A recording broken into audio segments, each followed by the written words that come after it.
یہ اجتماع جو ہیں یہ معاشرتی رویوں کو پروان چڑھانے کا باعث بنتے ہیں. یہ سنت ہے قریب قریب ہو کر بیٹھنا، اور یہ مجلس کی اور خصوصیت کے ساتھ محفل جمعہ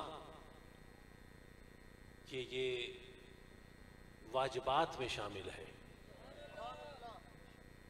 کہ آپ قریب قریب ہو کے بیٹھیے. اللہ آپ کو خوش رکھے. درود پاک پڑھیے پھر بآواز بلند.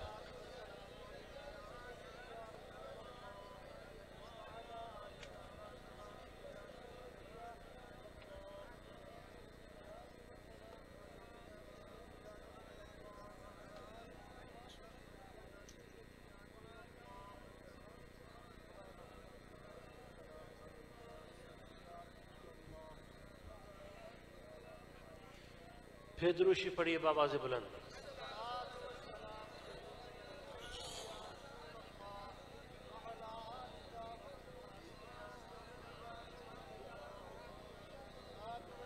الحمدللہ رب العالمین وحمد الشاکرین وافضل الصلاۃ واکمل السلام علی سید المرسلین خاتم النبیین اکرم الاولین والآخرین قائد الغر المحجلین نبی الحرمین امام القبلتین سید القورین وسیلۃ فی الدارین صاحب قاب قوسین محبوب رب المشرقین ورب المغربین المزین من کل زین المنزہ من کل شین جد الحسن والحسین نبی الانبیاء عظیم الرجائے امیم الجود والعطاء ماحی الذنوب والخطاء شفینا یوم الجزا سر الہ مخزون در الہ مکنون عالم ما کان وما یکون نور الافئدة والعیون سرور القلب المحزون سیدنا و نبینا و ملجانا و مولانا و آقانا و مرشدنا حبیبنا و طبیبنا و وکیلنا و کفیلنا و اوننا و معیننا و عیننا و عیاننا وغوثنا ومغیثنا وغیثنا وغیاثنا سیدنا ومولانا ابی القاسم محمد صلی اللہ علیہ وآلہ وسلم نبی المبعوث رحمت للعالمین وعلی آلہ الطیبین الطاہرین وازواج الطاہرات امہات المومنین واصحاب المکرمین المعظمین وعلی سارے اولیاء امت الکاملین العارفین وعلماء ملت الراشد المرشدین وعلی المحمجمعین برحمتک رب العالمین یا الرحمین. اما بعد فاعوذ باللہ من الشیطان الرجیم بسم اللہ الرحمن الرحیم. هل اتى على الانسان حين من الدهر لم يكن شيء مذكورا ان خلقنا الانسان من نطفة امشاج نبتليه فجعلناه سميعا بصيرا ان هديناه السبيل اما شاكرا واما كفورا. صدق الله العظيم وصدق رسوله النبي الكريم العظيم. ان اللہ وملائکتہ یصلون علی النبی یا ایہا الذین آمنوا صلوا علیہ وسلموا تسلیما. صلوات پڑھیے، درود پڑھیے.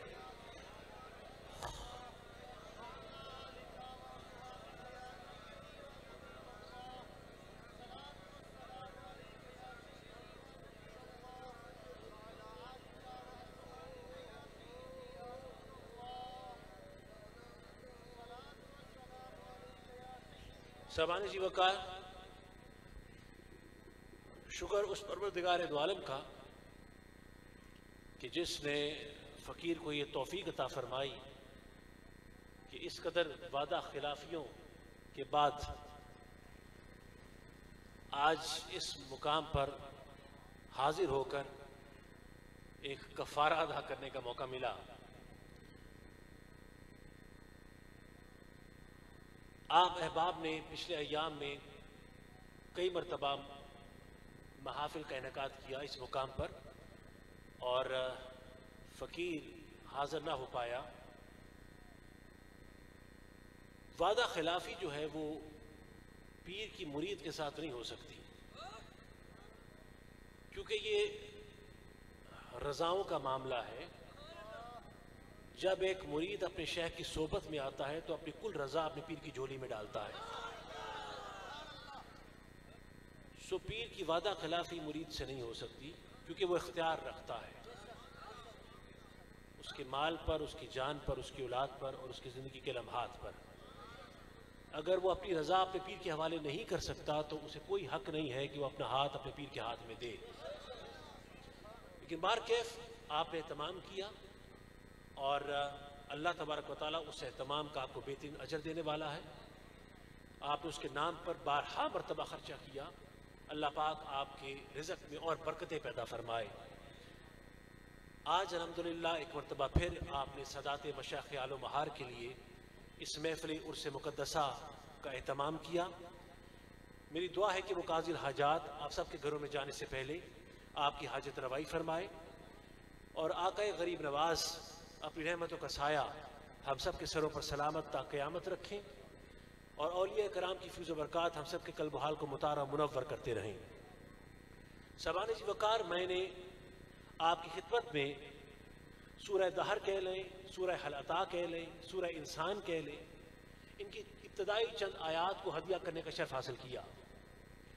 اور ان آیات کریمہ کے ذیل میں رہتے ہوئے آج جس گفتگو کے تقاضوں سے متصل ہو جانا ہے وہ ہے تخلیق انسان اور ہدایت. جیسا کہ موضوع سے ہی واضح ہے، گفتگو کے دو مرحلے ہیں. پہلے مرحلے میں ہم یہ طے کریں گے کہ تخلیق انسان کیا ہے، اور اس کے بعد کے مرحلے میں ہم ہدایت کی منزلوں کو طے کریں گے اور انشاءاللہ اپنی منزل مقصود تک پہنچ جائیں گے. صاحبان ذی وقار، اسی ضمن میں نے ان آیات مقدسہ کو ہدیہ کرنے کا شرف حاصل کیا. ان آیات میں میرے پروردگار نے ارشاد فرمایا کہ انسان پر ایک ایسا وقت بھی گزرا کہ جب وہ قابل ذکر نہ تھا، موجود تو تھا پر وہ ذکر کے قابل نہ تھا. پھر میرے اللہ نے اسے قابل ذکر بنانے کے لیے من نطفۃ امشاج، اس کو ایک نطفے کی شکل دی، اس کو ملے جلے پانی سے خلق کیا. اور کیوں خلق کیا؟ نبتلی ہے، تاکہ میرا اللہ اس کی آزمائش کر سکے. پھر جب اس حال تک انسان پہنچا تو فجعلنہ السمیع بصیرا، پھر اللہ نے اسے سننے کی اور دیکھنے کی قوت عنایت فرمائی. وہ سننے کے قابل ہو گیا اور دیکھنے کے قابل ہو گیا. پھر جب انسان کسی حد تک قابل ذکر بن چکا تو اس وقت میرے اللہ نے ارشاد فرمایا کہ انا ہدینا السبیل اما شاکرا و اما کفورا. پھر اللہ نے اسے ہدایت کی سبیل عطا کی. اب یہاں پر سبیل کا ترجمہ میں سبیل ہی کر رہا ہوں، حالانکہ سبیل سے مراد رستہ ہے، لیکن میں جان کر اس مقام پر سبیل کا ترجمہ سبیل ہی کر رہا ہوں کہ پھر اس اللہ نے اس انسان کو ہدایت کی سبیل عطا کی اور پھر انسان پر چھوڑا کہ چاہے تو سبیل کو پکڑے اور پکڑ کر شاکر بن جائے اور چاہے تو سبیل کو چھوڑ کر وہ کافر بن جائے. تو صاحبان ذی وقار، ان آیات کے اندر خدائے پروردگار نے پہلی آیات میں تخلیق کا ذکر کیا. صاحبان ذی وقار، اگر آپ قرآن مجید کو کھول کے دیکھیں تو اس قرآن کے اندر میرے اللہ کی بے شمار صفات جا بجا بکھری ہوئی نظر آتی ہیں اور اپنے رنگ پھیلاتی ہوئی نظر آتی ہیں. اور اگر آپ غور مطالعہ کریں تو آپ کو معلوم پڑے گا کہ تمام صفات میں میرے اللہ نے جس اپنی صفت پر سب سے زیادہ ایمفسس کیا ہے، زور دیا ہے، جس کو جا بجا بیان کیا ہے اور جس کو بیان کرتے ہوئے بہت نازا ہوا ہے، وہ خدا کی صفت خالقیت ہے، اس کا خالق ہونا. خدا پروردگار نے اپنی صفت خالقیت پر بہت زیادہ زور دیا ہے اور پھر اسی صفت خالقیت کے اندر میرے پروردگار نے تمام مخلوقات میں سے انسان کی تخلیق پر سب سے زیادہ زور دیا ہے. یعنی خدا پروردگار نے بڑی محبت سے انسان کی تخلیق کا ذکر کیا، بڑی چاہت سے، بڑی انسیت سے خدا پروردگار نے انسان کی تخلیق کا ذکر کیا اور پھر انسان کی تخلیق کا ذکر کرتے ہوئے اس کے مختلف مراحل کو بھی بیان کیا. اور مراحل بیان کرتے ہوئے میرے پروردگار نے اپنی اس تخلیق پر بہت ناز کیا ہے کہ میں نے کیا شاکار بنایا ہے اس انسان کو. اب یہی وجہ ہے کہ اس پہلی آیت کے بعد میرے پروردگار نے سورہ 3 میں آواز دی کہ وَالتِّینِ وَالزَّیتُونِ وَطُورِ سِینِینَ وَهَٰذَا الْبَلَدِ الْأَمِینِ لَقَدْ خَلَقْنَا الْإِنسَانَ فِی أَحْسَنِ تَقْوِیمٍ ثُمَّ رَدَدْنَاهُ أَسْفَلَ سَافِلِینَ. خدائے پروردگار نے بتدریج قسمیں اٹھائیں، کبھی تین کی قسم، مٹی کی قسم، کبھی زیتون کی قسم، کبھی اس امن والے شہر کی قسم، قسمیں اٹھا کر میرا پروردگار فرماتا ہے کہ ہم نے اس انسان کو احسن تقویم بنایا. یعنی خدائے پروردگار نے یہ لفظ کسی اور کے لیے استعمال نہیں کیا، فرمایا یہ وہ میری تخلیق ہے جو حسن والی ہے، یہ وہ تخلیق ہے کہ جس کے چہرے میں میرا چہرہ نظر آتا ہے. یعنی خدائے پروردگار بہت نازا ہے انسان کی تخلیق پر کہ دیکھو ہم نے کتنے توازن کے ساتھ اور کتنے حسن کے ساتھ اپنے شاکار کو خلق کیا ہے. سو خدائے پروردگار نازا ہے اپنے خالق ہونے پر، اور خالق ہونے کے ساتھ ساتھ نازا ہے کہ اس نے انسان کو تخلیق کیا ہے اور اس کو آسنے تقویم قرار دیا ہے. پھر یہیں تک اکتفا نہیں کیا، میرے اللہ نے انسان کی تخلیق کے مختلف مراحل کو قرآن مجید میں جا بجا بیان کیا، اور میرے پاس زیادہ وقت نہیں کہ میں تفصیلات میں جاؤں، لیکن چیدہ مقامات کو پیش کروں گا. میں ہاتھ باندھ رہا ہوں، ذرا میرے ساتھ ساتھ رہیے گا. یہ بڑی اہم گفتگو ہے جو اس مقام پر منتقل کرنی ہے. ذرا دیکھو تو صحیح کہ میرا پروردگار انسان کی تخلیق میں کتنی زیادہ توجہ دے رہا ہے. یعنی ارشاد ہوا بسم اللہ الرحمن الرحیم یخلقکم فی بطون امہاتکم خلقا من بعد خلق فی ظلمات ثلاث. خدا فرماتا ہے کہ اللہ وہ ہے جس نے تمہیں تمہاری ماؤں کے بطن میں خلق کیا. یخلقکم فی بطون امہاتکم، اللہ وہ ہے جس نے تمہیں تمہاری ماؤں کے بطن میں خلق کیا. ایک مرتبہ خلق ہو گئے نا، پھر فرمایا خلقا من بعد خلق، تمہیں پھر خلق کیا، اس کے بعد پھر خلق کیا. تو کتنی دفعہ ہو گیا؟ 3 مرتبہ. کوئی توجہ ہے آپ کی؟ یعنی قرآن ہے، بولتی کتاب ہے.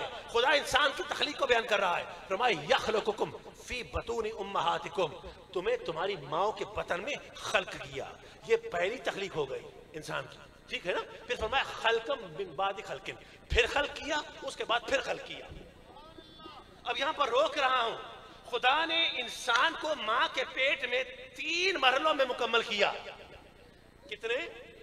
کوئی توجہ ہے آپ کی؟ کتنے مرحلوں میں مکمل کیا؟ 3. خدا فرماتا ہے ہم نے تمہیں تمہاری ماں کے پیٹ میں 3 سٹیجز میں 3 مرحلوں میں ہم نے تمہیں مکمل کیا. یہ بات ہے 1400 سال پہلے کی. یہ بات ہے 1400 سال پہلے کی. اور آج کسی گائنیکالوجسٹ سے پوچھ کے دیکھو تو وہ بھی تمہیں یہ بیان کریں گے کہ ایک بچہ اپنی ماں کے پیٹ کے اندر 3 مرحلوں میں مکمل ہوتا ہے. توجہ ہے آپ کی؟ آج سائنس یہ پچھلی صدی میں یا اس سے پچھلی صدی میں کہہ رہی ہے کہ ہم نے الٹرا ساؤنڈ کر کے دیکھا کہ ایک بچہ ماں کے پیٹ میں 3 مرحلوں میں مکمل ہوتا ہے، 3 سٹیجز میں مکمل ہوتا ہے. پہلی سٹیج کو جرمینل سٹیج کہا جاتا ہے، دوسری کو ایمبریونک سٹیج کہا جاتا ہے، تیسری کو فیٹل سٹیج کہا جاتا ہے. کوئی توجہ ہے آپ کی؟ یہ ایمبریونک، یہ جو جرمینل سٹیج ہے، جرمینل یہ وہ سٹیج ہے کہ جس کا ذکر میں نے موضوع کی آیت میں کیا کہ من نطفت امشاج، کہ خدا نے اس نطفے کو ملے جلے پانی سے خلق کیا. تو یہ وہ سٹیج ہے جرمینل کہ جب مرد کا مادہ تولید عورت سے ملتا ہے تو اس وقت اس کے رحم میں ایک نطفہ تشکیل پاتا ہے. اس نطفے کو جرمینل سٹیج کہتے ہیں. توجہ ہے آپ کی؟ بھئی آپ دیکھ رہے ہیں یہ خدا کا الٹرا ساؤنڈ ہے جو خدا کر رہا ہے. یعنی پہلی سٹیج ہے جرمینل، جو قرآن کے لفظوں میں نطفے کی سٹیج ہے. یہ کچھ دن تک رہتی ہے. جب یہ دن گزر جاتے ہیں تو اگلی سٹیج شروع ہوتی ہے جس کو ایمبریونک سٹیج کہا جاتا ہے. اس سٹیج کے اندر بچہ، اس کی ہڈیاں بننے لگتی ہیں، اس کے اعضاء بنتے ہیں، دل بنتا ہے، پھیپھڑے بنتے ہیں، گردے بنتے ہیں، جھلی تھوڑی سی مضبوط ہونے لگتی ہے. اور یہ سٹیج کچھ ہفتوں تک چلتی رہتی ہے. جب یہ سٹیج مکمل ہوتی ہے تو اس کے بعد تیسری سٹیج فیٹل سٹیج شروع ہوتی ہے. یہ وہ سٹیج ہے، وہ مرحلہ ہے جس میں بچے کا دماغ نشو و نما پاتا ہے. توجہ ہے آپ سب کی؟ ذرا سنتے جائیے گا، میں ہاتھ باندھ رہا ہوں. یہ وہ مرحلہ ہے کہ جس میں بچے کا دماغ نشو و نما پاتا ہے. اس کی اوپر والی جلد یہ مضبوط ہوتی ہے، اعضاء اپنی اپنی جگہ پر ٹھہرنے لگتے ہیں اور بچے کی صورت واضح ہونی شروع ہو جاتی ہے. تو سائنس بیان کرتی ہے، سائنس آج بیان کرتی ہے کہ بچہ 3 مرحلوں میں مکمل ہوتا ہے. اور میرے مصطفیٰ نے قرآن مجید میں 1400 سال پہلے بیان کر دیا. نعرہ تکبیر، نعرہ رسالت، نعرہ حیدری، آستانہ علی آل و بہار شریف.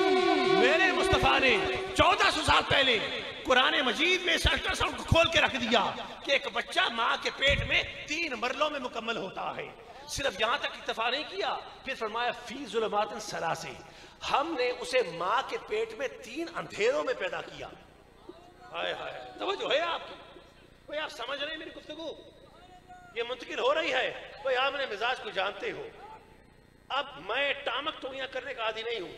اگر گفتگو کو یہ تیور دے کے شروع کیا ہے تو سمجھ جائیے کہیں تک بات لے کے جانی ہے. توجہ ہے آپ کی؟ کسی مقام تک مجھے بات کو لے کے جانا ہے.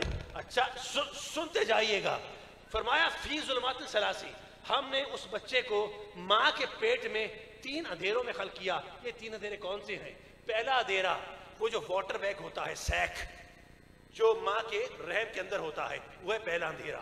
دوسرا اندھیرا وہ ہے جو یوٹرس ہے، بچہ دانی ہے جس کے اندر بچہ پلتا ہے، وہ ہے دوسرا اندھیرا. تیسرا اندھیرا جو اوپر کی جلد ہے. یہ تین اندھیرے. اب یہ خدا پروردگار فرما رہا ہے ہم ہیں، میں خدا ہوں جو تین مرحلوں میں تمہیں مکمل کرتا ہوں اور تین اندھیروں میں خلق کرتا ہوں. توجہ ہے آپ کی؟ میں خدا کا انداز تخلیق دیکھ رہے ہیں. لوگ سمجھتے ہیں کہ شاید ہمیں توحید بیان کرنی نہیں آتی. ذرا سنتے چلیے کہ ہم سے بہتر توحید کون بیان کر سکتا ہے. نعرہ تکبیر، نعرہ رسالت، نعرہ حیدری، آستانہ علیہ لومہار شریف. جیوے جیوے جیوے جیوے. انسان کو تین مرحلوں میں اور تین اندھیروں میں خلق کیا. پھر خدا پروردگار نے ان تین صفات کا ذکر بھی کیا جن صفات سے وہ انسان کو دنیا میں لے کے آیا. فرمایا وَاللَّهُ الْخَالِقُ الْبَارِئُ الْمُصَوِّرُ لَهُ الْأَسْمَاءُ الْحُسْنَى. اللہ وہ ہے جو خالق ہے یعنی بنانے والا ہے. اللہ وہ ہے جو باری ہے جو پیدا کرنے والا ہے.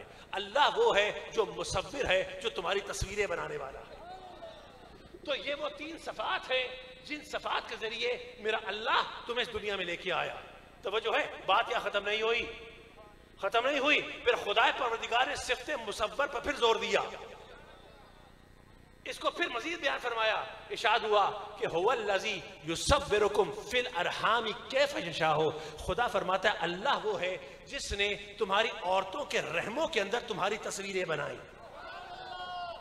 توجہ ہے آپ کی؟ یہ لطف لے رہے ہیں آپ؟ یہ خدا کی تخلیق کا لطف لے رہے ہیں کہ کس طرح سے بنے ہو تم؟ ذرا سنتے جاؤ. ایسے ڈاکٹروں نے بھی بیان نہیں کیا ہوگا جیسے خدا بیان کر رہا ہے. خدا فرماتا ہے کہ ہم نے تمہارے ماں کی رحموں کے اندر تمہاری تصویریں بنائی. بھئی کیسی تصویر بنائی؟ کیف یشاء، جیسا اس کا دل کیا ویسی تصویر بنا دی. جیسا اس کا دل کیا اسے ویسی تصویر بنا دی. اور کیا خوب تصویریں بنائی. ایک کی شکل دوسرے سے نہیں ملتی. توجہ ہے آپ کی؟ یعنی خدا کی قدرت ہے. خدا کی قدرت ہے. اور اگر بنانے پہ آئے تو جوڑے بھی بنا دیتا ہے. ایسے بھی بناتا ہے کہ اگر میدان کربلا میں نکلے اپنے نانے کا امامہ باندھ کر اور شبیہ رسول بن کے آئے تو ایک لمحے کے لیے یزیدی فوج میں کھلبلی مچ جائے کہ یہ رسول اللہ کہاں سے آ گئے ہیں. نعرہ تکبیر، نعرہ رسالت، حسینیت حسینیت حسینیت، شہدائے کربلا، شان اہل بیت. ایسے چہرے بھی بناتا ہے، ایسے چہرے بھی بناتا ہے کہ لوگ پریشان ہو جاتے ہیں کہ اصل کیا اور نقل کیا ہے. اور ایسے بھی بنا رہا ہے، بناتا رہے گا کہ ایک کی شکل دوسرے سے نہیں ملتی ہے. توجہ ہے؟ تو خدا کا انداز تخلیق دیکھا، اس کے صفت مصور کو دیکھا. کوئی دیکھ لیا نا. اب روک رہا ہوں اور روک کے جملہ کہہ رہا ہوں. یہ کیمرہ مین میری ویڈیو بنا رہا ہے، یہ میری عکس بندی کر رہا ہے نا. تو تصویر ہی بنا رہا ہے کہ نہیں؟ تصویر بنا رہا ہے نا. تو عکس بندی کر رہا ہے، نقش بند کر رہا ہے، ہمارے نقش کو بند کر رہا ہے. یہی کر رہا ہے نا، عکس بندی ہو رہی ہے. اچھا چلے چھوڑے، یہ تو آج کی تخلیق ہے. پرانے زمانوں کے اندر کاغذ قلم سے تصویریں بنائی جاتی تھی، کپڑے پہ بنائی جاتی تھی یا پھر چمڑے پہ بنائی جاتی تھی. تو مصور تصویر بناتا تھا. اچھا آپ سنتے جائیے گا. اس وقت مصور کو تصویر بنانے کے لیے سب سے زیادہ ضرورت کس چیز کی تھی؟ روشنی کی. بھئی روشنی ہوگی تو تصویر بنے گی نا. توجہ ہے آپ کی؟ روشنی ہوگی تو تصویر بنے گی. تو تم ایسے مصور ہو کہ تصویر بنانے کے لیے روشنی کے محتاج ہو. اور خدا فرماتا ہے ہم نے تمہاری ماں کے پیٹ میں تمہیں 3 اندھیروں میں پیدا کیا. توجہ ہے آپ کی؟ تم ہو تصویر بنانے کے لیے روشنی کے محتاج. اور خدا فرماتا ہے ہم نے تمہاری ماں کے پیٹ میں تمہاری تصویریں بنائی 3 اندھیروں میں. تو خدا 3 اندھیروں میں تصویر بناتا ہے اور تم روشنی میں تصویر بناتے ہو. کوئی مقابلہ ہے تمہارا اور خدا کا؟ بھائی جواب دو. کوئی ہے مقابلہ تمہارا خدا کا؟ مقابلہ ہے تو بتاؤ. اس لیے جملہ کہہ رہا ہوں کہ دوبارہ پوچھوں گا بعد میں. میرا کوئی جملہ بغیر وجہ کے نہیں ہوتا. یہ جملہ پوچھوں گا, ابھی بتا دو مجھے کہ کوئی مقابلہ ہے تمہارا اور خدا کا؟ نہیں ہے. اب ذرا سنتے چلیے گا. اچھا, خدا کی تصویر 3 اندھیروں کے اندر, تمہاری تصویر روشنی میں. اچھا, تم تصویر بناتے ہو کسی کاغذ پر, توجہ ہے, چمڑے پر یا کپڑے پر. خدا وہ ہے جو تمہاری ماں کے رحموں میں تمہاری تصویر بناتا ہے سطح آب پر, پانی کی سطح پر وہ تمہاری شکلیں بناتا ہے. توجہ ہے. تو کوئی مقابلہ ہے تمہارا اور خدا کا؟ میں بولو نا, کوئی مقابلہ ہے آپ کا خدا کا؟ نہیں. اچھا سنتے چلیے. تم تصویر بناتے ہو بے جان, جس میں حس نہیں ہے, جذبات نہیں ہے, جذبات سے ہاری ہے وہ. خدا تصویر بناتا ہے جاندار, اس میں خوشی اور غم کے جذبات بھی ہیں, وہ چلتی پھرتی تصویریں ہیں. تو کوئی مقابلہ نہیں ہے تمہارا خدا کا. بھئی یہاں تک گفتگو سن لی. خدا نے تمہیں کہاں سے بنایا, کہاں تک لے کے آیا, اور کیا خوب بنایا تمہیں. کوئی مقابلہ نہیں ہے. اب میں گفتگو روک رہا ہوں یہاں پر, اور روک کر اس ساری گفتگو کو ذہن میں رکھنا کہ اس خالق نے تمہاری تصویر بنائی اور بہت خوب بنائی, بہترین بنائی, آثر تکوین تمہاری صورت بنائی. اب سوال یہ ہے کہ تم اس کی مخلوق ہو.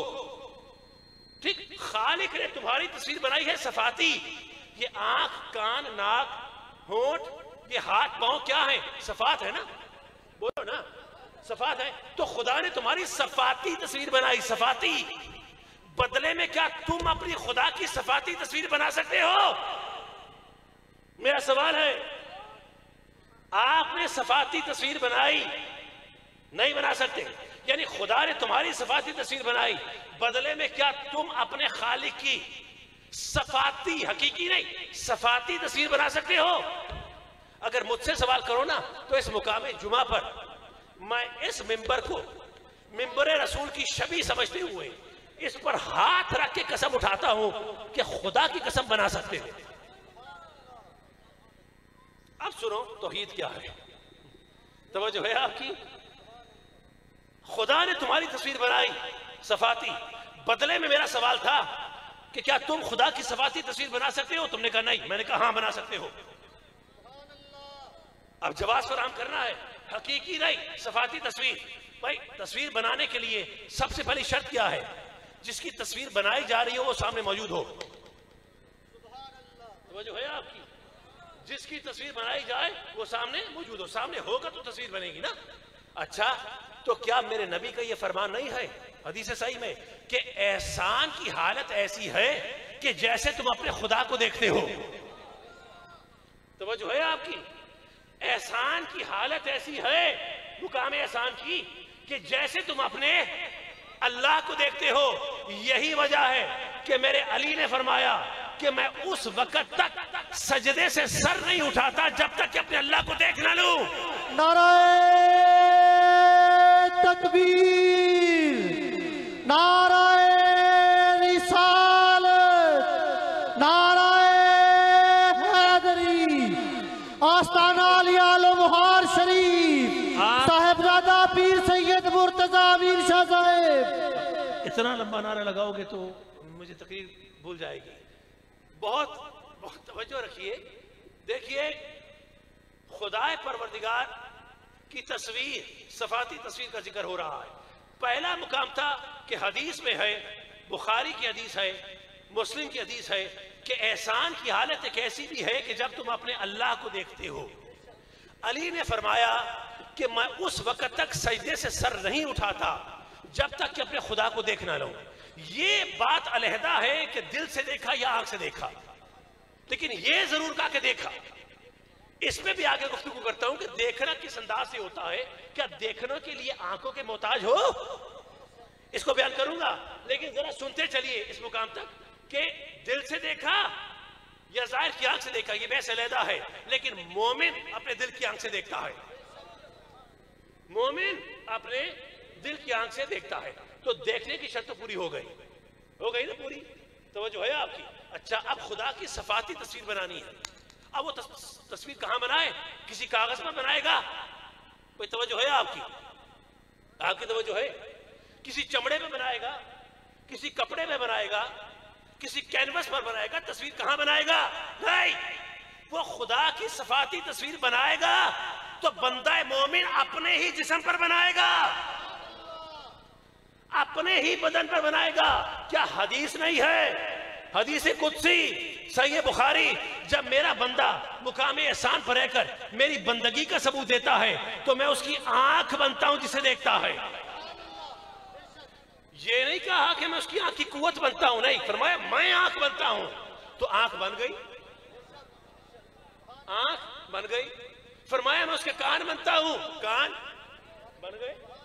فرمایا میں اس کے ہاتھ بنتا ہوں، ہاتھ بن گئے۔ میں اس کے پیر بنتا ہوں، پیر بن گئے۔ تو بندہ مومن جو حالت احسان پر ہے وہ خدا کی صفاتی تصویر کو اپنے ہی اعضاء پر نقش کر رہا ہے۔ تو سنیو، اب جسے تم اپنی زبان میں خدا کی صورت صفات جلی کہتے ہو، ہم سنی اسے اپنی زبان میں اللہ کا ولی کہتے ہیں۔ نعرہ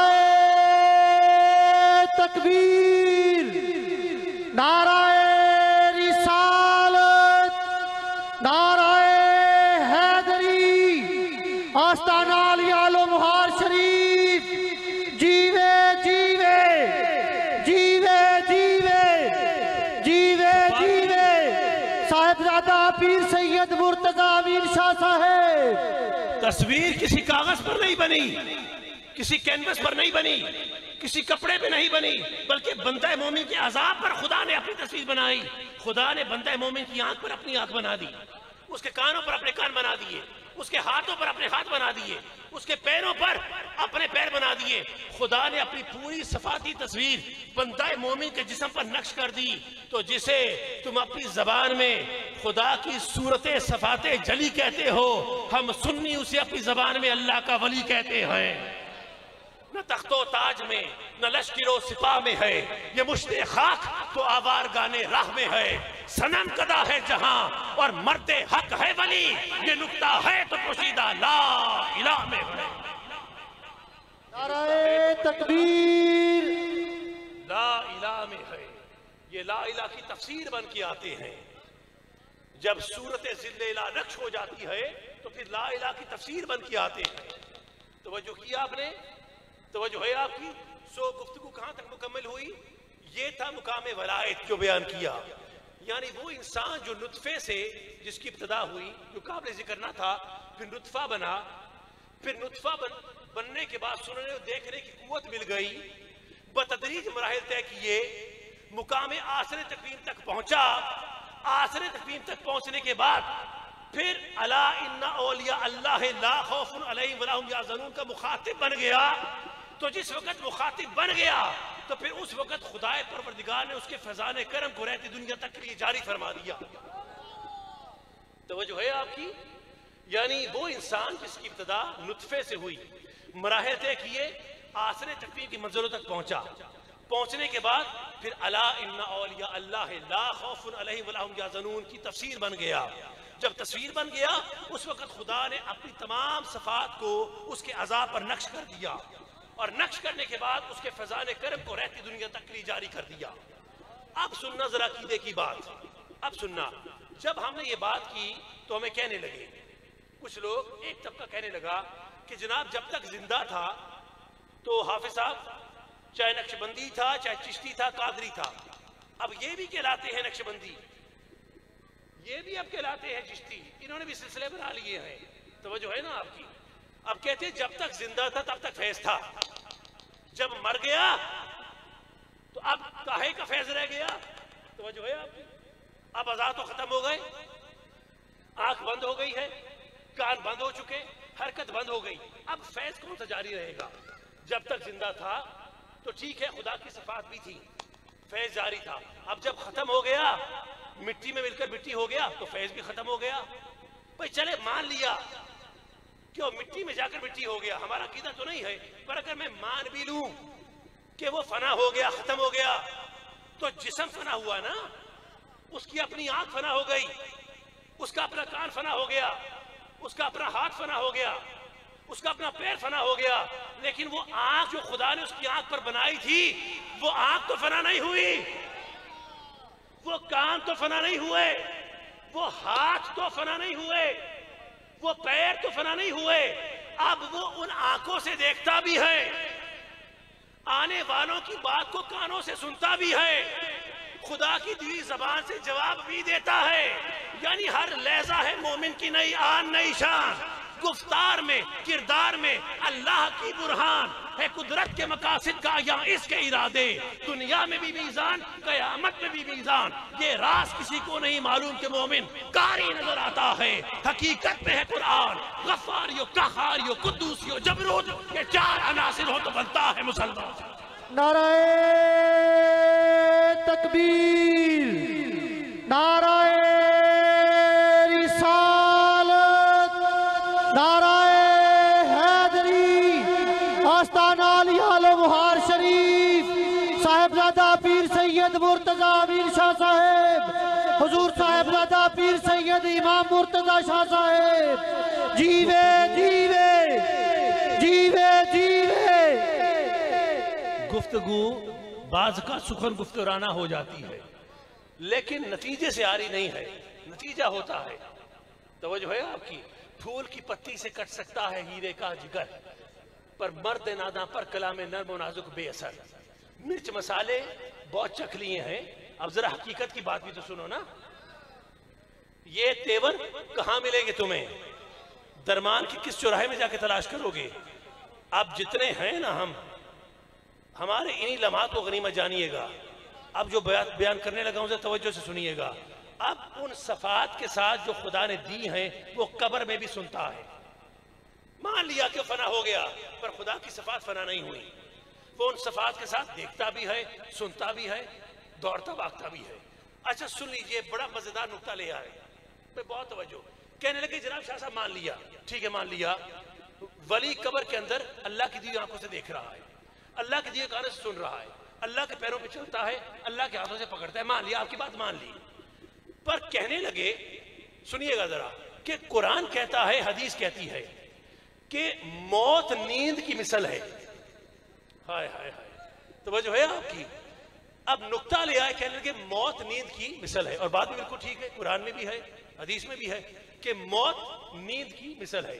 جب روزے قیامت اٹھائے جاؤ گے تو کہو گے کہ کس نے ہمیں گہری نیند سے اٹھا دیا ہے. توجہ ہے آپ کی؟ تو موت نیند کی مثل ہے. اور کہنے لگے جب بندہ سوتا ہے تو اس کی آنکھیں بند ہوتی ہیں، اور بند آنکھوں کے ساتھ وہ دیکھتا تو نہیں ہے کیونکہ نیند میں ہے. کان تو ہیں پر کانوں سے سنتا نہیں ہے کیونکہ نیند میں ہے. توجہ ہے؟ ہاتھ ہیں پر ہاتھوں سے پکڑتا نہیں کیونکہ نیند میں ہے.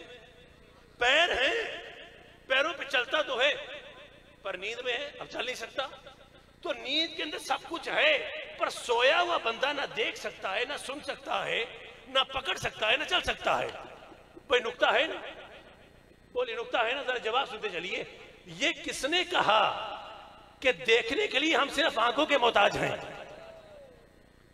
بھائی اس کو بیان کرنا بہت ضروری ہے. یہ سمجھتے ہیں کہ دیکھنے کے لیے یا سننے کے لیے ہم ان آنکھوں کے کانوں کے محتاج ہیں. ذرا رک کے سنیے، رک کے سنیے. خود کہہ رہے ہیں کہ موت نیند کی مثل ہے، ٹھیک؟ اب جب سوئے ہوتے ہو تو سوتے ہوئے تمہیں خواب آتی ہے، آنکھیں تو بند ہیں، پھر خواب کیسے دیکھی؟ میرا سوال ہے، آنکھیں تو بند ہیں تو خواب کیسے دیکھ لی؟ کان تو بند ہیں، خواب میں سن کیسے لیا؟ زبان تو بند ہے، خواب میں بول کیسے لیا؟ پیر تو رکے ہوئے ہیں، خواب کے اندر کوٹھوں پر سے چھلانگے مارتے نظر آتے ہو. تمہارے ہاتھ حرکت نہیں کرتے، چیزوں کو پکڑتے نظر آتے ہو، ایسی ایسی حرکتیں کر جاتے ہو جو جاگتے ہوئے بھی نہیں کرتے. تو مجھے بتاؤ، سب کچھ تو ہے، سب کچھ تو ہے، نیند میں ہو، اس کے باوجود بھی کر رہے ہو. تو پھر جو اللہ قادر ہے کہ تمہاری نیند میں تمہیں بیدار زندگی کے مزے دے، تو وہ اللہ قادر ہے کہ قبر میں سوئے ہوئے ولی کو اتنی طاقت عطا فرمائے کہ جیسے وہ قبر کے باہر زندگی گزارے ویسے قبر میں زندگی گزارے. تو ملا کو کہہ دو کہ جو قبر میں جا کے مر جائے وہ بے شک تمہارا اور جو قبر میں جی اٹھے وہ ولی ہمارا. نعرہ تکبیر، نعرہ رسالت، نعرہ حیدری، آستانہ علی آل و مہار شریف. جیوے جیوے جیوے جیوے جناب صاحبزادہ پیر سید مرتضی امین شاہ صاحب. توجہ ہے آپ کی؟ آپ ان ملاؤں کو کہہ دو کہ جو قبر میں جا کے مر جائے وہ بے شک تمہارا اور جو قبر میں جی اٹھے وہ ولی ہمارا. درود پاک پڑھیے.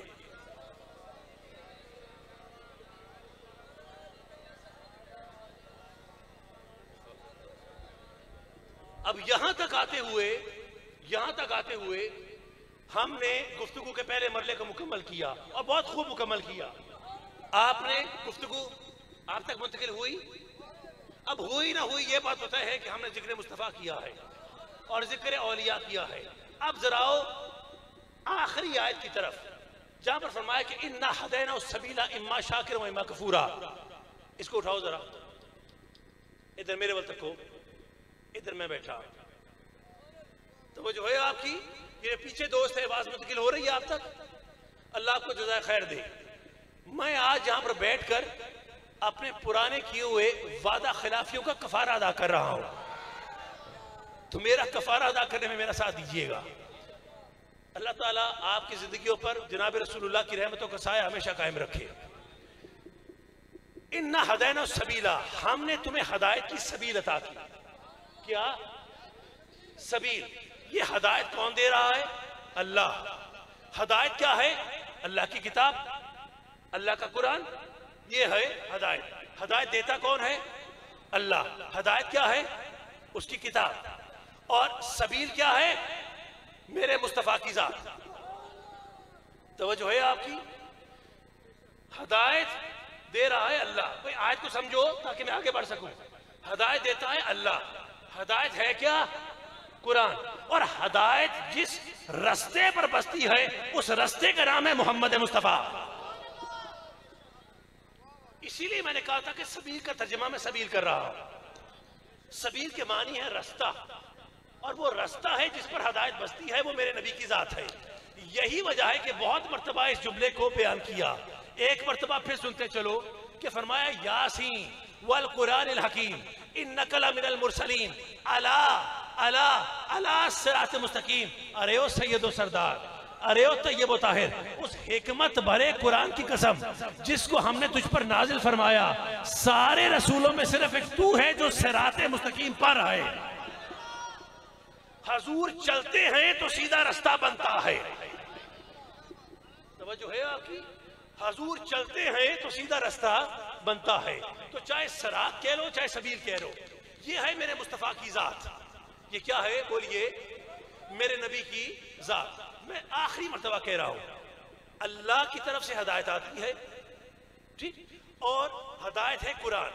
اور ہدایت ہم تک آتی ہے اس کے سبیل کے ذریعے، رسول اللہ کے ذریعے. اب جو ہدایت رسول سے ہم تک آ رہی ہے ذرا اس کے بارے میں سنتے چلیے. بعثت سے متعلق 2 آیتیں ہیں بس. ایک سورہ جمعہ کی، دوسری سورہ آل عمران کی. بس یہ سنو اور مجھے آگے بڑھنے کی اجازت بخشو. کوئی توجہ ہے آپ کی؟ ارشاد ہوا کہ بسم اللہ الرحمن الرحیم. اسے چھوڑ دیو. هو الذي بعث في الأميين رسولا منكم يتلو عليهم آياته ويزكيهم ويعلمهم الكتاب والحكمة وإن كانوا من قبل لفي ضلال مبين. توجہ ہے آپ کی؟ خدا فرماتا ہے اللہ وہ ہے کہ جس نے امیین میں اپنے رسول کو بھیجا. توجہ ہے آپ کی؟ هو الذي بعث في الأميين رسولا منكم. اللہ وہ ہے جس نے امیین میں اپنے رسول کو بھیجا. کس میں بھیجا؟ بیٹا اس بات کو ذہن میں رکھنا. تھلے بہت بچے نیچے بیٹھو. اس بات کو ذہن میں رکھنا. یہ بات ہے عقیدے کی. اگر یہ نہ سنا تو میری ساری تقریر جو غارت گئی، اس کا کوئی نتیجہ نہ نکلا. یہ سورہ جمعہ کے اندر مخاطب کیا جا رہا ہے امیین کو. کس کو؟ کس کو؟ امیین کو مخاطب کیا جا رہا ہے کہ اللہ وہ ہے جس نے امیین میں اپنے رسول کو بھیجا. وہ رسول کیا کرے گا؟ یتلو علیہم آیاتہ ویزکیہم ویعلمہم الکتاب والحکمہ. وہ اللہ کی آیتوں کی تلاوت کرے گا, وہ کتاب و حکمت کی تعلیم دے گا, وہ ان کا تزکیہ نفس کرے گا. یہ 3 کام کرے گا. یہ کہنے کے بعد فرمایا وَإِن كَانُوا مِن قَبْلُ لَفِي ضَلَالٍ مُبِينٍ. اس سے پہلے یہ امیین دلال مبین یعنی کھلی گمراہی میں تھے. دلالین کا مطلب گمراہی, مبین کا مطلب کھلی روشن واضح. کھلی گمراہی میں تھے. پہلا لفظ ہے امیین, اس کو ذہن میں رکھنا. کس کو؟ امیین. دوسرا لفظ ہے دلال مبین. دلال مبین ہے کھلی گمراہی. یہ کس کے لیے کہا؟ امیین کے لیے کہا. اب آؤ سورہ آل عمران پر. اشہدوا بسم اللہ الرحمن الرحیم. لقد من اللہ علی المؤمنین اذ بعث فیہم رسولا منہم یتلو علیہم آیاتہ ویزکیہم ویعلمہم الکتاب والحکمہ وإن کانوا من قبل لفی ضلال مبین. فرمایا اللہ وہ ہے جس نے اب کی مرتبہ مومنین میں رسول کو بھیجا. پہلے کس میں بھیجا؟ یہ بہت مزیدار بات ہے اگر آپ محسوس کر سکو تو. پہلے کس میں بھیجا؟ امیین میں. اب کس میں بھیجا؟ مومنین میں. اب مومنین میں بھیجا. کیا کام کرے گا؟ وہی جو پہلے کیے تھے. قرآن کی آیتوں کی تلاوت کرے گا, تزکیہ نفس کرے گا, کتاب و حکمت کی تعلیم دے گا. پھر آخر میں فرمایا وہی جملہ جو امیین کے لیے کہا, مومنین کے لیے کہا وَإِن كَانُوا مِن قَبْلُ لَفِي ضَلَالٍ مُبِينٍ. اس سے پہلے یہ دلال مبین میں تھے, کھلی گمراہی میں تھے. توجہ ہے آپ کی؟ نہیں توجہ کی آپ نے. یہ اس سے پہلے کھلی گمراہی میں تھے. کون؟ مومنین. اب یہ میرا ترجمہ نہیں ہے, یہ میرا ترجمہ نہیں ہے. میں اس بات کا قائل ہوں کہ امیین جو تھے وہ کھلی گمراہی میں تھے. ان کے لیے دلالی مبین کا ترجمہ کھلی گمراہی ہی ہونا چاہیے. لیکن یہ کیسے طے ہوا کہ مومنین کھلی گمراہی میں تھے؟ مومنین کے لیے دلالی مبین کا ترجمہ کھلی گمراہی نہیں ہو سکتا. توجہ ہے آپ کی؟ مومنین پہلے کھلی گمراہی میں تھے, یہ ترجمہ نہیں ہو سکتا. ذرا غور سے میری بات کو توجہ سے سنیے گا, تھوڑی علمی بات ہے. اسلے وہ کتے چلا ہے؟ کون ہے؟ اتنے ہی ہیں, بول کے آ گئے تھے. بہت توجہ رکھیے. امیین کے لیے دلال مبین سے مراد کیا ہے؟ کھلی گمراہی. مومنین کے لیے انہوں نے ترجمہ کیا. ہمارے اپنوں نے بھی تھوڑا سا دھوکہ کھا گئے, انہوں نے بھی مومنین کے لیے یہاں پر لکھ دیا کہ اس سے مراد کھلی گمراہی ہے. میرا یہ عقیدہ ہے کہ سارے مومنین گمراہ نہیں تھے. سارے مومنین گمراہ نہیں تھے. ہم مومنین کے لیے یہاں پر ترجمہ دلال مبین کا نہیں کر سکتے. اس کی 2 وجوہات ہیں. کتنی؟ 2 وجوہات. پہلی وجہ سنیے کہ اگر میں مان لوں کہ سارے مومنین پہلے گمراہ تھے تو خود قرآن مجید کے ایک دوسرے مقام پر دوسری آیت کی نفی ہو جائے گی, جہاں پر خدا نے فرمایا کہ الذین آتینہم الکتاب من قبلہ ہم بہ یؤمنون وَإِذَا يُتْلَىٰ عَلَيْهِمْ قَالُوا آمَنَّا بِهِ إِنَّهُ الْحَقُّ مِن رَبِّنَا إِنَّا كُنَّا مِن قَبْلِهِ مُسْلِمِينَ. خدا فرماتا ہے کہ ابھی نزول قرآن نہ ہوا تھا, وحی کا اعلان نہ ہوا تھا. حضور نے غار حرا کی خلوتوں میں جا کر اعلان نبوت نہ کیا تھا. قرآن کہہ رہا ہے, اس پہ مہر لگا رہا ہے کہ اس سے پہلے بھی کچھ تھے جو ایمان پر تھے. یہ نص قرآن ہے, یہ قرآن کی آیت ہے. خدا فرما رہے اس سے پہلے صاحب کتاب تھے جو اسلام پر تھے, ایمان پر تھے. میں نہیں کہہ رہا, قرآن کہہ رہا ہے. تو جب قرآن کہہ رہا ہے کہ کچھ پہلے ایمان پر تھے تو پھر آپ نے کیسے کہہ دیا کہ سارے کے سارے گمراہ تھے؟ پھر کیسے کہہ سکتے ہو کہ مومنین کے لیے دلال مبین سارے کے سارے گمراہ تھے؟ اس کا مطلب سارے گمراہ نہیں ہیں, کچھ ایسے ہیں جو پہلے بھی ایمان پر قائم تھے. یہ وہ ہیں جن کے لیے ان کی رگیں منافقت پھڑکتی ہے. توجہ ہے آپ کی؟ کہ آپ چاہتی ہو میں کھڑے ہو کے تقریر کروں یا آپ کے درمیان آ کے تقریر کروں؟ غور سے سنیے. امیین گمراہ تھے سارے, بالکل ٹھیک ہے. مومنین کے لیے دلالی مبین کا ترجمہ کھلی گمراہی نہیں ہو سکتا. کیونکہ سارے مومنین گمراہ نہیں تھے. قرآن نے دوسرے مقام پر کہہ دیا. پھر ان کا جواب آیا کہ شاہ صاحب دلال مبین کا ترجمہ ہی کھلی گمراہی ہوتا ہے, ہم اور کیا ترجمہ کریں؟ تو میں نے کہا آپ کو کس نے کہہ دیا کہ دلال مبین کا مطلب صرف گمراہ ہوتا ہے؟ غلط. اس کا ایک اور معنی بھی ہے. توجہ ہے آپ کی؟ اس کا ایک اور معنی بھی ہے. دلال مبین, دلالین کا لفظ ہو گیا, دللنا کا لفظ ہو گیا. توجہ ہے آپ کی کہ نہیں؟ آپ انہوں تھلے باؤ ذرا 2 منٹ کے لیے بیٹھ جاؤ. دللنا ہو گیا, دالن ہو گیا. توجہ ہے آپ کی؟ دلالین ہو گیا. ان سب کا مادہ ایک ہے, ایک لفظ سے نکلے ہیں, اور اس کا معنی صرف گمراہ نہیں ہوتا, اس کا ایک اور معنی بھی ہے. میں کسی لغت میں نہیں جاتا, میں قرآن میں سے آپ کو دوسرا معنی بیان کرتا ہوں. میں آپ کو قرآن میں سے اس کا دوسرا معنی بیان کرتا ہوں. ارشاد ہوا سورہ سجدہ میں کہ بسم اللہ الرحمن الرحیم. کافروں کو خطاب کیا گیا کہ وَقَالُوا آئِذَا دَلَلْنَا فِي الْأَرْضِ آئِنَّا لَفِي خَلْقٍ جَدِيدٍ. توجہ ہے آپ کی؟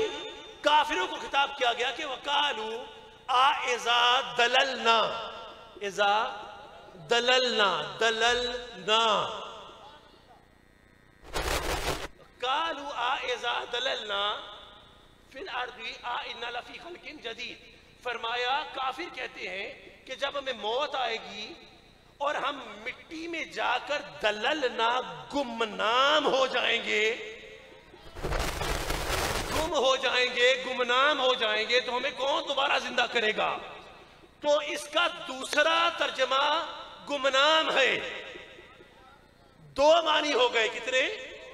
ایک ہے گمراہ, دوسرا ہے گمنام. اب میرا ان ملاؤں سے سوال ہے کہ جب خود قرآن کے اندر دوسرا معنی موجود ہے تو پھر آپ نے مومنین کے لیے گمراہ کا ترجمہ کیوں کیا؟ آپ یہ بھی تو کہہ سکتے تھے کہ اس سے پہلے مومنین گمنام تھے, نبی نے آ کر ان کو رستہ دکھایا. جان کر انہوں نے ان کے لیے گمراہ کا ترجمہ کیا. سمجھو اس بات کو, جان کے کیا. کیوں کیا؟ کیونکہ دل کے اندر ان کے بارے میں بغض ہے, ان کے بارے میں منافقت ہے. اب یہ کہاں چل پڑے ہیں؟ اب یہ کدھر؟ جب وضو ٹوٹ رہا ہے کیا ہو رہا ہے؟ کدھر جانا میرا بیٹا آپ نے؟ اب ایسے علمی موڑ پر آ کر اگر آپ گفتگو کو اس میں دخل دیں گے تو میرے بچوں تک میری بات منتقل نہیں ہو پائے گی. اور یہ بہت اہم بات ہے. یہ میری اپنی تفسیر ہے جو میں لکھ رہا ہوں, قرآن کی تفسیر لکھ رہا ہوں, یہ وہ بیان کر رہا ہوں میں آپ کو. میں چاہتا ہوں یہ آپ کو کسی تفسیر میں نہیں ملے گا, اس لیے میں چاہ رہا ہوں کہ اس کو توجہ سے سنیے گا ذرا کچھ دیر, اور علماء بھی سنیں اگر بیٹھے ہیں یہاں پر تو بہت توجہ سے اس نقطے کو سمجھیے. دللنا کے 2 معنی ہیں, ایک ہے گمراہ, دوسرا ہے گمنام. ان سے سوال ہے کہ اگر دوسرا معنی گمنام کا تھا موجود تو پھر آپ نے جان بوجھ کے لیے مومنین کے لیے گمراہ کا ترجمہ کیوں کیا؟ آپ گمنام بھی تو کہہ سکتے تھے کہ پہلے مومنین گمنام تھے, یہ بھی تو ہو سکتے تھا. حد یہ ہے کہ مومنین کو تو چھوڑو, انہوں نے میرے مصطفیٰ کو نہیں چھوڑا, انہوں نے میرے مصطفیٰ کو نہیں بخشا. جب سورہ والضحیٰ میں آیا کہ وَوَجَدَكَ ضَالًّا فَهَدَىٰ, دالن, تو انہوں نے دالن سے مراد بھی گمراہ لیا میرے نبی کے لیے کہ نبی معاذ اللہ پہلے گمراہ تھے, پھر اللہ نے انہیں ہدایت دی. ان ملاؤں سے پوچھو کہ جب قرآن میں گمنام کا معنی موجود ہے کہ دوسرا معنی گمنام ہے تو ترجمہ کر سکتے تھے کہ نبی پہلے آپ گمنام تھے, پھر اللہ نے آپ کو اپنا رستہ دکھلایا. تو آپ نے جان بوجھ کر یہاں پر گمراہ کا ترجمہ کیوں کیا؟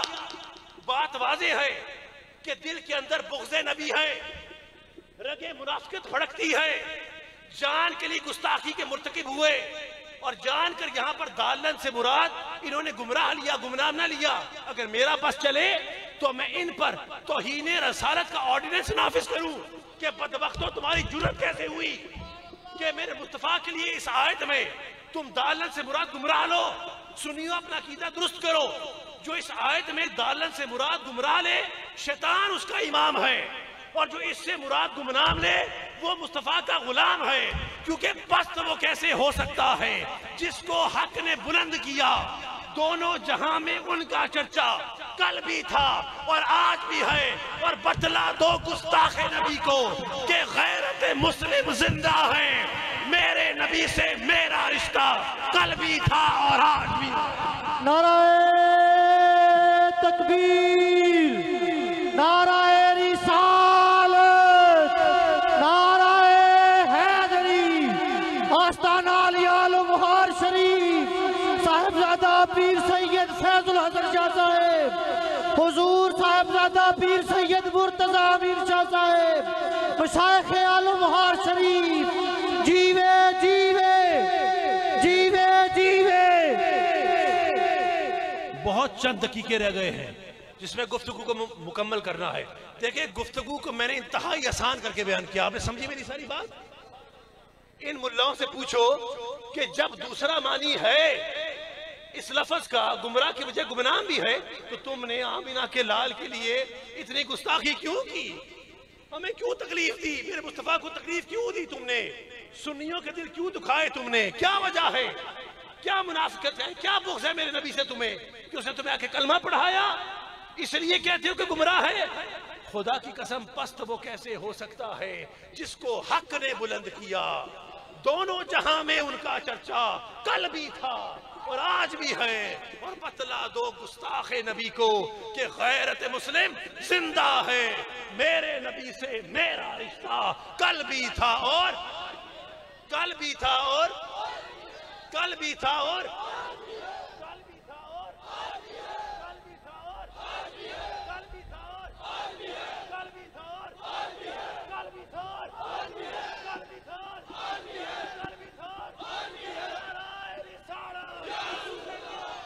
بیٹھئے تشریف رکھیے۔ میرے نبی سے میرا رشتہ کل بھی تھا اور کل بھی تھا اور اب اس پر دوبارہ کوئی بحث نہیں ہوگی۔ ہم نے یہاں پر قرارداد منظور کر دی ہے، مخالفت میں ایک ووٹ بھی نہیں آیا، جو ایک آدھ ووٹ تھا وہ بھی بدل گیا۔ میرے نبی سے میرا رشتہ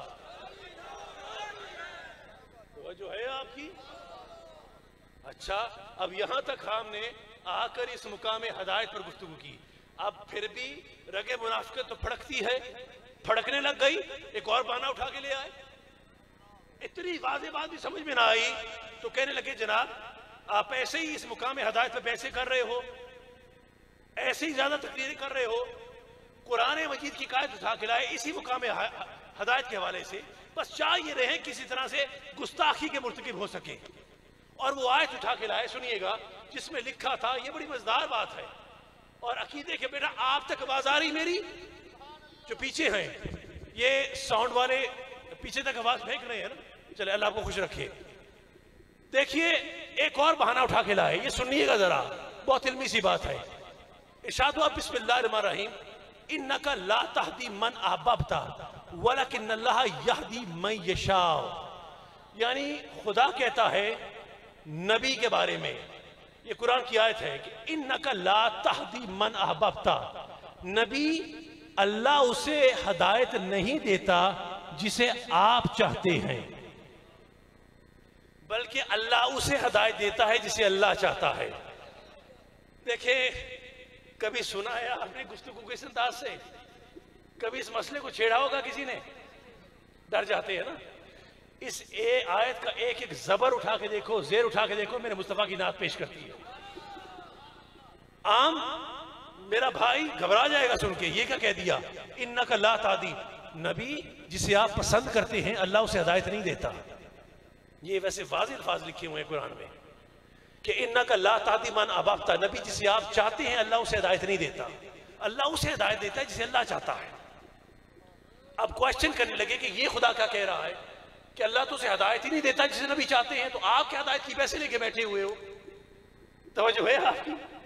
دیکھیے وہ ایک آیت ہے نا، یُدِلُّ بِهِ کثیرا وَیَہْدِی بِهِ کثیرا، اس قرآن کو پڑھ کر کچھ لوگ گمراہ بھی ہو جاتے ہیں، کچھ لوگ ہدایت بھی پا جاتے ہیں۔ توجہ ہے؟ اب اس مقام کے لیے یہ آیت آئی ہے، اگر کوئی اس آیت کو پڑھے تو کچا ذہن ہو وہ تو یہی سمجھے گا کہ معاذ اللہ نبی کی پسند کا تو خدا کو خیال ہی نہیں ہے، تو گمراہ ہو سکتا ہے۔ پر عاشق سمجھتے ہیں کہ اندر کی بات کیا ہے، عاشق سمجھتے ہیں۔ اسے سنیے گا، خدا نے کہا کہ اے نبی میں اسے ہدایت نہیں دیتا جسے تم چاہتے ہو، بلکہ میں اسے ہدایت دیتا ہوں جسے میں خود چاہتا ہوں۔ یہ کیوں کہا؟ میں پہلی چیز علماء کرام کے لیے بیان کروں گا، دوسری میں اپنے دوستوں کے لیے بیان کروں گا۔ یہ تفسیر بھی میری اپنی ہے، آپ کو کسی کتاب سے نہیں ملے گی۔ پھر فیصلہ کیجئے گا۔ علماء نے دیکھیں گستاخی ہے، دھوکہ کھا جاتے ہیں، انہوں نے جان چھڑا لی، اس آیت کو جناب ابو طالب سے منسوب کر کے حضور کے چچا جان سے منسوب کیا اس آیت کو، علی پاک کے والد سے۔ یہ ان کے لیے آئی ہے کہ نبی نے بڑی کوشش کی، بڑی چاہت کی کہ ابو طالب جو تھے وہ ہدایت پہ آ جائیں، لیکن انہوں نے اسلام قبول نہ کیا ان ملاؤں کے مطابق اور ہمارے کچھ اپنوں کے مطابق۔ آپ جانتے ہیں وہ اپنے کون ہیں، اب پتہ نہیں اپنے بھی ہیں یا نہیں رہے، لیکن ذرا سن لیجئے گا۔ انہوں نے ابو طالب سے جوڑ لیا کہ رسول اللہ نے بہت چاہ کے ہدایت ملے، پر اللہ نے کہا کہ نبی میں نہیں چاہتا اس کو ہدایت دینا۔ حیرت کی بات ہے کہ وہ خدا جو نبی کی پرورش ابو طالب کے ہاتھ میں دے رہا ہے، اپنے نبی کو ان کے گھر سے کھلاتا بھی ہے، پلاتا بھی ہے، ان کے بستر پر لٹاتا بھی ہے، ان سے حفاظت بھی کرواتا ہے عالم یتیمی میں۔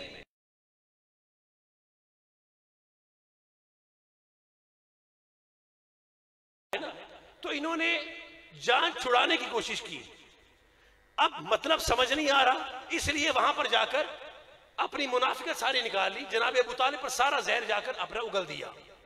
اب سنیے گا کہ گمراہ کون ہوئے اس آیت کو پڑھ کر اور فلاح کس نے پائی۔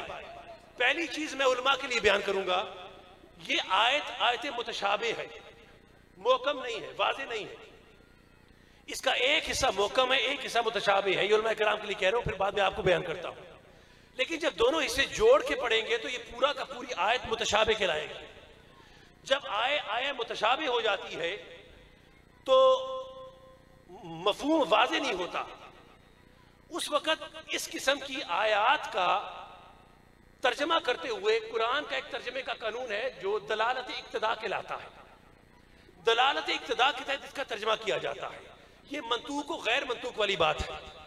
یہ آیہ غیر منطوق ہے جس کے اندر مفہوم واضح نہیں ہے، جسے مدلول مدمر کہتے ہیں۔ یہ میں صرف علماء کرام کے لیے بیان کر رہا ہوں، آپ کے لیے نہیں۔ جب معاملہ ایسا ہو جائے تو پھر آیت کا مفہوم اضافت لگا کر بیان کیا جاتا ہے، ترجمہ پھر بیان ہوتا ہے۔ اضافت کیا ہے میں بھی بیان کرتا ہوں۔ اب میں آتا ہوں عام لوگوں کی طرف، یہ علماء کے لیے بیان کیا۔ اب ذرا سنیے گا، توجہ سے سنیے گا کہ اگر میں یہ مان لوں کہ نبی کہہ رہے ہیں، نبی کو کہا جا رہا ہے نبی جسے آپ پسند کرتے ہیں اللہ اسے ہدایت نہیں دیتا، تو جاؤ جا کے تاریخ اٹھا کے دیکھو کہ سن 8 ہجری میں مصطفیٰ نے کئی خطوط لکھے بادشاہوں کو، خواہش کی کہ آپ اسلام میں داخل ہو جائیں۔ اکثریت نے مصطفیٰ کی خواہش کا احترام کیا اور اسلام میں داخل ہو گئے۔ تو مجھے بتاؤ کہ نبی کی خواہش پر تو وہ اسلام میں آ رہے ہیں، تو کیا خدا نبی کی خواہش کا احترام نہیں کر رہا؟ کر رہا ہے نا۔ سب سے بڑی مثال، سب سے بڑا ثبوت، مراد رسول۔ یا اللہ عمر کے اسلام سے ہمیں طاقت عطا فرما۔ اللہ نے دعا قبول کی کہ نہ کی؟ مراد رسول بن گئے، عمر پاک کو ہدایت مل گئی۔ تو مجھے بتاؤ جب خدا اپنے نبی کی دعا کا پاس رکھ رہا ہے تو پھر وہ یہ کہے گا کہ نبی جسے تم چاہو گے میں اسے ہدایت نہیں دوں گا؟ یہ ہو سکتا ہے؟ ایک طرف اللہ کہے، ایک طرف کہے کہ وما ينطق عن الهوى ان هو الا وحی یوحی، نبی تو نہیں بولتا اللہ بولتا ہے۔ وہ خدا کہے وما رمیت اذ رمیت ولکن اللہ رما، تو نہیں پھینکتا اللہ پھینکتا ہے۔ وہ خدا کہے ید اللہ فوق ایدیہم، یہ میرا ہاتھ ہے، یہ میرا ہاتھ ہے۔ وہ اللہ کہے کہ کل ان کنتم تحبون اللہ فاتبعونی یحببکم اللہ، کہ نبی کی محبت اللہ کی محبت، وَمَن یُطِعِ الرَّسُولَ فَقَدْ أَطَاعَ اللَّهُ، نبی کی اطاعت اللہ کی اطاعت۔ جو خدا یہاں تک یہ کہہ رہا ہے کہ اس کی آنکھ میری آنکھ، اس کا زبان میرا زبان، اس کا ہاتھ میرا ہاتھ، اس کا پھینکنا میرا پھینکنا، اس کی محبت میری محبت، اس کی اطاعت میری اطاعت، تو وہ خدا یہ کہے گا کہ جسے یہ ہدایت مانگے گا جس کے لیے اسے میں ہدایت نہیں دوں گا؟ کیا یہ مذاق نہیں لگتا آپ کو؟ بولیے نا، کیا یہ مذاق نہیں لگتا؟ ایک طرف خدا کہے کہ وَلَوْ أَنَّهُمْ إِذْ ظَلَمُوا أَنفُسَهُمْ جَاءُوكَ فَاسْتَغْفِرُوا اللَّهَ وَاسْتَغْفَرَ لَهُمُ الرَّسُولُ لَوَجَدُوا اللَّهَ تَوَّابًا رَحِيمًا، کہ اے نبی جب یہ لوگ جانوں پر ظلم کر لیں، اللہ سے معافی کی طلب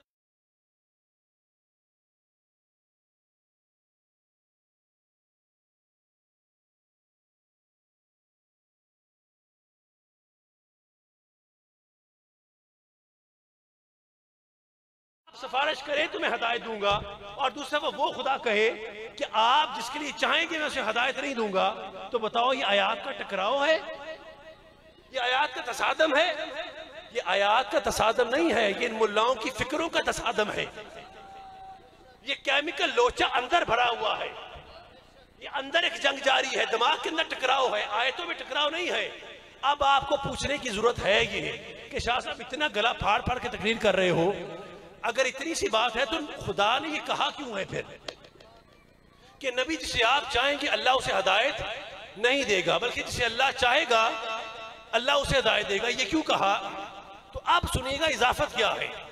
خدا در حقیقت فرمانا چاہ رہا ہے کہ مصطفیٰ آپ تو ہیں رحمت للعالمین۔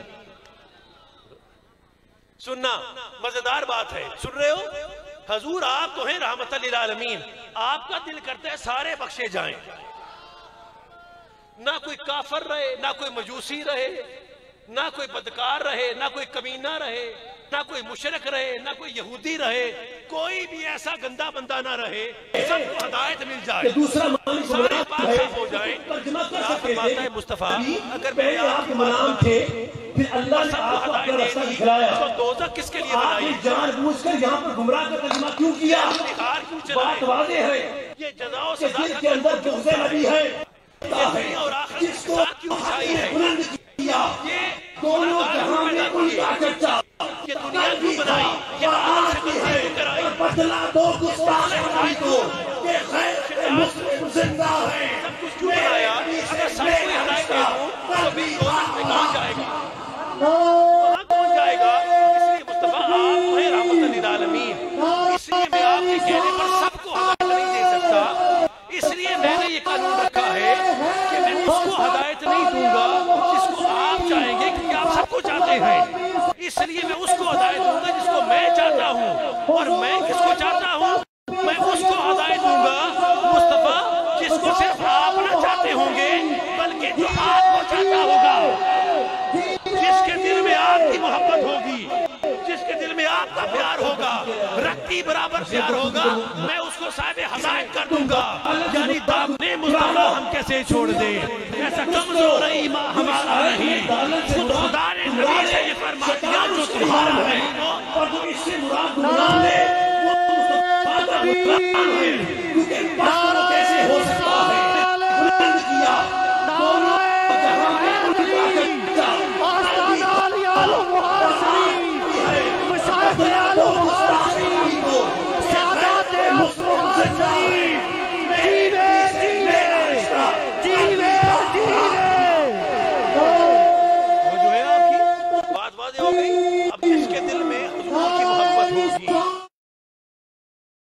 پسند فرمائیں کہ دوسرا گمنام ہے جس کے دل میں آپ کی برابر محبت ہوگی، میں اس کو ہدایت کے راستے پہ اللہ نے آپ کو اپنا راستہ دکھلایا، اسی تو ہم کہتے ہیں دامن مصطفیٰ ہم کیسے چھوڑ دیں، ایسا کمزور ایمان ہمارا نہیں، خدا نے نبی سے یہ فرما دیا جو تمہارا نہیں وہ ہمارا نہیں، جو تمہارا نہیں وہ، جو تمہارا نہیں وہ، جو تمہارا نہیں وہ، جو تمہارا نہیں وہ ہمارا نہیں۔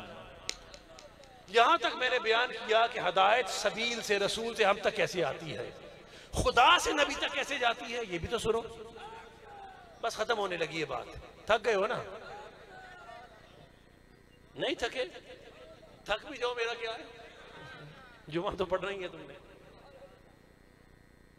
چلیں بعض کا جس سے محبت ہو نا اس کی محبت بعض کا تکلیف بھی دیتی ہے، لیکن پھر بھی شکر گزار ہوں کہ ٹوٹے پھوٹے کلمات کو سنتے رہتے ہو بیٹھ کر۔ ہدایت نبی سے ہم تک آئی، سن لیا، اللہ سے نبی تک کیسے آئی یہ بھی تو سنو۔ اللہ سے نبی تک آئی ہدایت میں گفتگو ہے نا، اچھا اس کو بھی تو سنتے چلیے۔ یعنی ارشاد ہوا کہ وما کان لبشر ان یکلم اللہ الا وحیا او من وراء حجاب او یرسل رسولا فیوحی باذن ما یشاء۔ خدا فرماتا ہے، یاسین صاحب تھک گئے ہو، کسی جاگو ذرا اٹھو نا، جاگو سیدھو کے بیٹھو، کسی بشر کی اتنی مجال نہیں ہے، طاقت نہیں ہے کہ اللہ سے ہم کلام ہو، کسی بشر کی، کسی بولو نا، کسی بشر کی طاقت نہیں ہے کہ اللہ سے ہم کلام ہو، الا سوائے تین لوگوں کی ایگزمپشن ہے، تین طریقوں سے وہ بات کرتا ہے، الا وحیا، یا بے حجاب بات کرتا ہے، کوئی پردہ نہیں ہے، خواب میں بات کر لیا، براہ راست بات کر لیا خدا نے، اس میں ہمارے مصطفیٰ بھی شامل ہیں، بے حجاب۔ دوسرا طریقہ او من وراء حجاب، وہ کسی پردے میں رہ کے بات کرے، آگ کا پردہ ہو جائے، درخت کا پردہ ہو جائے، پہاڑ کا پردہ ہو جائے، پتھر کا پردہ ہو جائے، اس پردے میں رہ کے بولے کہ میں تیرا خدا ہوں۔ یہ دوسرا طریقہ ہے جس سے وہ کسی بشر سے بات کرتا ہے۔ تیسرا طریقہ وہ ہے، سنتے جاؤ، کہ او یرسل رسولا، یا پھر وہ کسی فرشتے کو رسول بنا کے بھیجے، پیغام دے کے بھیجے اپنے بندے کے پاس، جو میرا یہ پیغام دے دو، جبرائیل کے ذریعے یا میکائیل کے ذریعے یا کسی اور کے ذریعے اپنی شان کے مطابق۔ تو تین طریقوں سے خدا بات کرتا ہے، چوتھا طریقہ کوئی اور نہیں ہے۔ فَيُحْيَىٰ بِإِذْنِهِ مَا يَشَاءُ، پھر جیسے اس کا دل کرتا ہے ویسی بات کرتا ہے، جیسا دل کرتا ہے ماں صاحب ویسی بات کرتا ہے۔ اب قرآن نے حد قائم کر دی کہ صرف تین طریقوں سے خدا بشر سے بات کرتا ہے، مطلب اگر چوتھے طریقے سے بھی بات کرے تو پھر جس سے بات کرے گا وہ بشر نہیں ہوگا۔ توجہ ہے آپ کی؟ یہ خدا کی حد ہے۔ خدا کہہ رہا ہے میں صرف تین طریقوں سے بات کرتا ہوں۔ اس کا مطلب کیا کہ اگر کسی چوتھے طریقے سے بھی بات کرے گا تو پھر جس سے بات کر رہا ہے پھر وہ بشر نہیں ہوگا، وہ بشر نہیں ہوگا۔ تو یہ ہے خدا کی حد جو اس نے گفتگو پر قائم رکھی۔ ایسی ہی حد خدا نے اپنے دیکھنے پر بھی قائم رکھی ہے، خدا کو دیکھنے پر۔ ارشاد ہوا کہ لا تدرک الابصار وہو یدرک الابصار، کوئی آنکھ اس کا ادراک نہیں کر سکتی، اللہ ہر آنکھ کا ادراک کرتا ہے۔ جیسے اس سے کلام پر حد ہے نا، ایسے اس کی دیکھنے پر بھی حد ہے۔ یا سن رہے میری بات؟ سن رہے بات میری؟ بس آخری لمحات ہے۔ جیسے سننے پر حد، بولنے پہ حد، ویسے اس کے اللہ کو دیکھنے پر بھی حد ہے کہ کوئی آنکھ اس کا ادراک نہیں کر سکتی۔ غیر مقلدین نے یہاں تدرکو یدرکو سے مراد ادراک نہیں لیا بلکہ دیکھنا لیا ہے۔ ہمارے مفسرین نے ادراک کرنے میں اور دیکھنے میں فرق ہوتا ہے۔ چلے اپنوں کو چھوڑے، ہم ان کی بات مانتے ہیں، اہل دیوبند ہوں، اہل حدیث ہوں، سب نے لکھا کہ اس سے مراد دیکھنا ہے۔ کیا ہے؟ کوئی آنکھ اللہ کو دیکھ نہیں سکتی بلکہ اللہ ہر آنکھ کو دیکھتا ہے۔ مان لیا؟ سن لیا؟ پھر یہ کہا گیا کہ اس سے مراد ہر فرشتے کی آنکھ بھی ہے، ہر بشر کی آنکھ بھی ہے، ہر جن کی آنکھ بھی ہے۔ نہ فرشتہ، نہ بشر، نہ جن، کسی کی آنکھ اللہ کو نہیں دیکھ سکتی، کسی کی آنکھ اللہ کو دیکھ نہیں سکتی۔ ٹھیک؟ اچھا، پھر ہم یہ کہنے لگے کہ جناب آپ یہ کہہ رہے ہو کہ کوئی نہیں دیکھ سکتا، تو قیامت کے روز تو مومنین سے وعدہ ہے کہ مومنین تو اپنے اللہ کو دیکھیں گے۔ تو آگے سے ان کا جواب آیا، سنتے جائیے، جواب آیا کہ یہ آیت صرف قیامت تک کے لیے ہے۔ قیامت کے بعد اللہ تعالیٰ ایک نئی آنکھیں عطا فرمائے گا، نئی بصارت ہوگی، نئی روشنی ہوگی، اس سے ہم اللہ کو دیکھیں گے۔ قیامت سے پہلے نہ فرشتے، نہ جن، نہ بشر کی آنکھ اللہ کو دیکھ نہیں سکتی۔ قیامت کی حد ہے، قیامت کی حد ہے۔ قیامت سے پہلے سنو، قیامت سے پہلے نہ بشر دیکھ سکتا ہے، نہ فرشتہ دیکھ سکتا ہے، نہ جن دیکھ سکتا ہے، یہ کہہ رہے ہیں۔ اب اپنی بات پہ قائم رہنا۔ میرا سوال ہے کہ قیامت سے پہلے اگر فرشتہ بشر نہیں دیکھ سکتے، مثال ہے اگر کوئی دیکھ لے،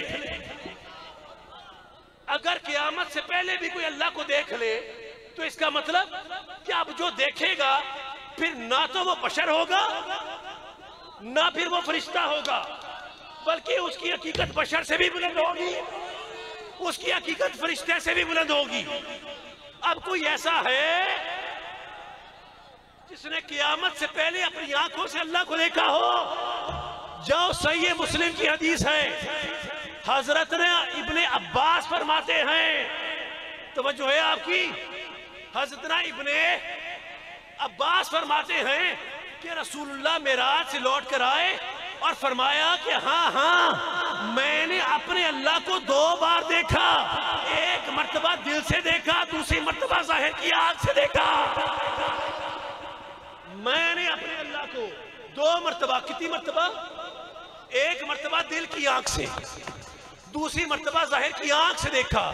صحیح مسلم کی حدیث، اسی حدیث کو امام احمد بن حنبل نے بیان کیا، امام فخر الدین رازی نے بیان کیا، روح البیان میں بیان کیا گیا، اکرما نے بیان کیا، حسن بصری نے بیان کیا، جیت علماء کرام نے بیان کیا۔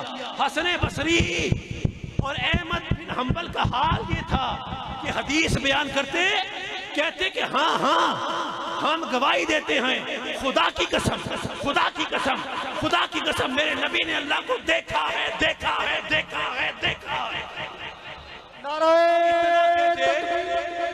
اتنا کہتے، یہ جان کے میں نے حرکت کی ہے، اتنا کہتے کہ ان کی سانسیں پھولنے لگ جاتی اور خدا کی قسمیں اٹھا اٹھا کے کہتے تھے، یہ حدیث کے لفظ اللہ کی قسمیں اٹھا اٹھا کے کہتے تھے کہ ہاں مصطفیٰ نے اللہ کو دیکھا ہے، مصطفیٰ نے اللہ کو دیکھا ہے، مصطفیٰ نے اللہ کو دیکھا ہے، سانس اکھڑنے لگ جاتی تھی، اس طرح سے کہتے تھے۔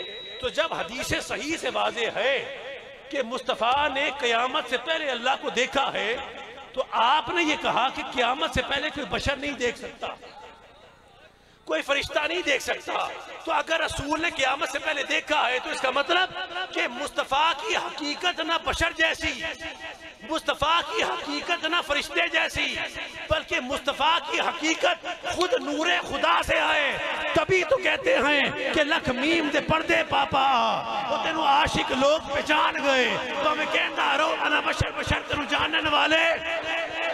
نعرہ تکبیر، نعرہ رسالت، نعرہ حیدری، آستانہ علی آل و مہار شریف، جناب صاحبزادہ پیر سید مرتضی امین شاہ صاحب، صاحبزادہ پیر سید امام مرتضی شاہ صاحب۔ اب آخری بات سنو اور پھر جمعے کی طرف چلتے ہیں، مجھے اجازت دے دو، یہ آخری بات، خدا کی قسم آخری بات ہے، اب تو میں بھی قسم اٹھا کے کہہ رہا ہوں، آخری بات ہے، یہ سن لیا مصطفیٰ کی حقیقت، انا من نور اللہ و کل الخلائق من نوری، میں محمد اللہ کا نور ہوں، ساری خلقت میرے نور سے ہے، ساری خلقت میرے نور سے ہے۔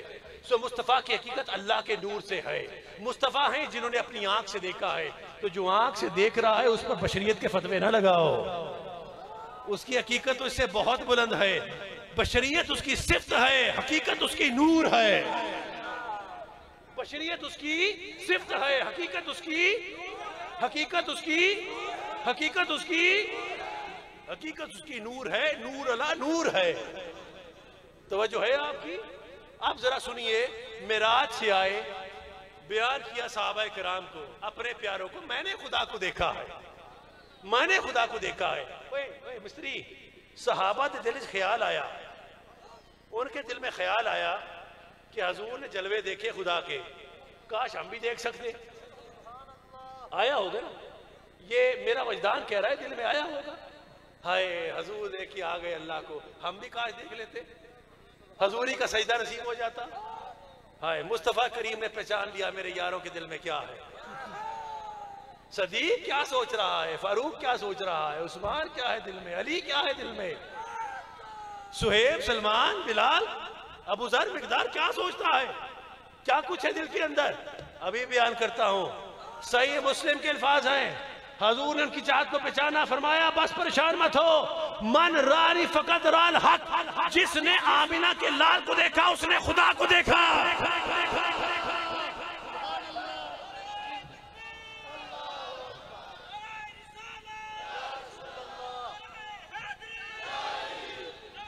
جس